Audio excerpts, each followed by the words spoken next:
What's going on, guys? Welcome back to another edition of 10 Minutes with Matt. Now today, we're looking at two teams who are not where they're supposed to be. And those teams are the Cleveland Cavaliers and the New York Knicks. And where they're not supposed to be is the playoff race. Now the Cavs and the Knicks are the 7 and 8 seed in the East, respectively. Considering Vegas put their over-under total wins at 22.5, which is the lowest they gave any team in the NBA, it's kind of surprising that both have 8 already.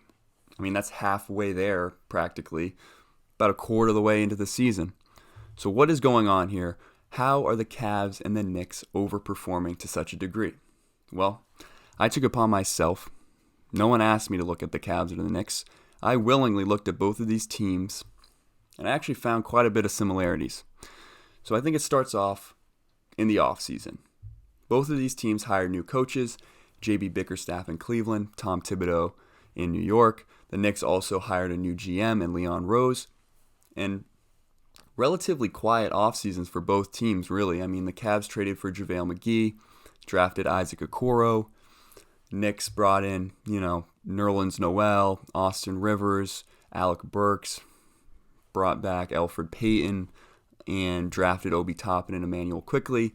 But really, neither team kind of fell into the trap of going after some big deal free agent, mostly stuck to their guns, and, brought in a new coach, which I think is actually really underrated just in general, coaches in the NBA. I think we tend to really give a lot of credit to college coaches.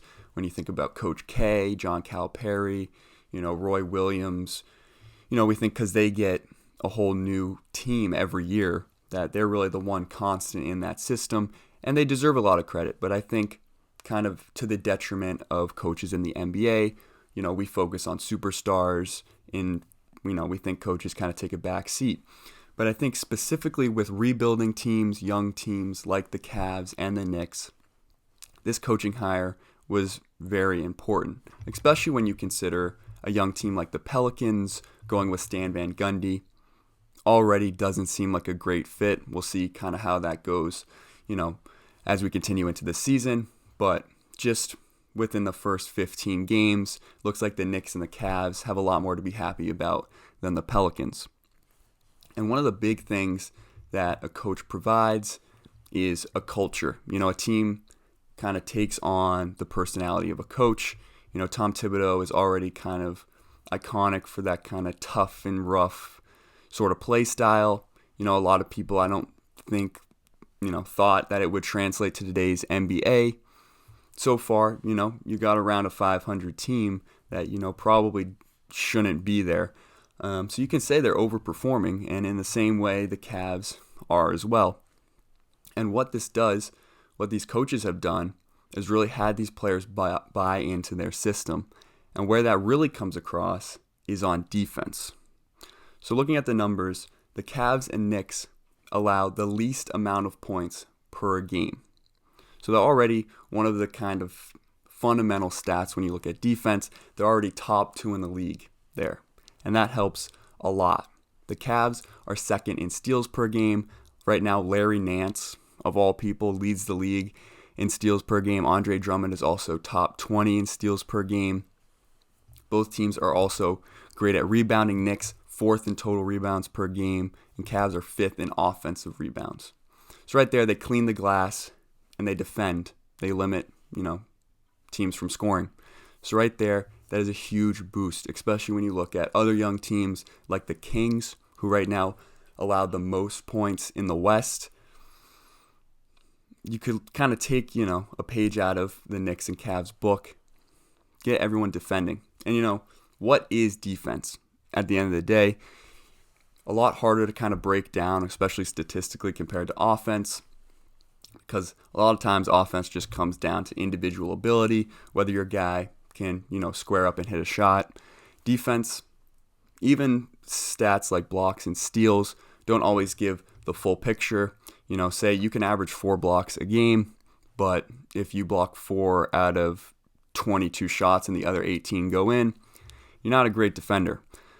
So, a lot of things kind of come into play when you look at defense. But one of them is culture, which is established with coaching. Also, a big part of defense is just effort, which really you can't quantify. But at the end of the day, defense is a lot about effort. It's about staying low. It's about contesting shots. It's about not jumping past people, which you see a lot in the NBA. I'm always shaking my head when I see it. Guys aren't staying down. It's about not fouling in kind of dumb situations, getting back on defense. There's a lot that goes into it, but a lot of that boils down to effort. And then there is some individual ability. If you just look at size, it's a big deal to have some big men that can rebound the ball, that can defend against guys like Joel Embiid, Nikola Jokic, these big, tall centers, especially that can handle and pass the ball. You need guys with long arms, fast hands, soft hands. A lot comes into play. But right now, one of the kind of keys to success for both of these teams is that they're defending the ball very well.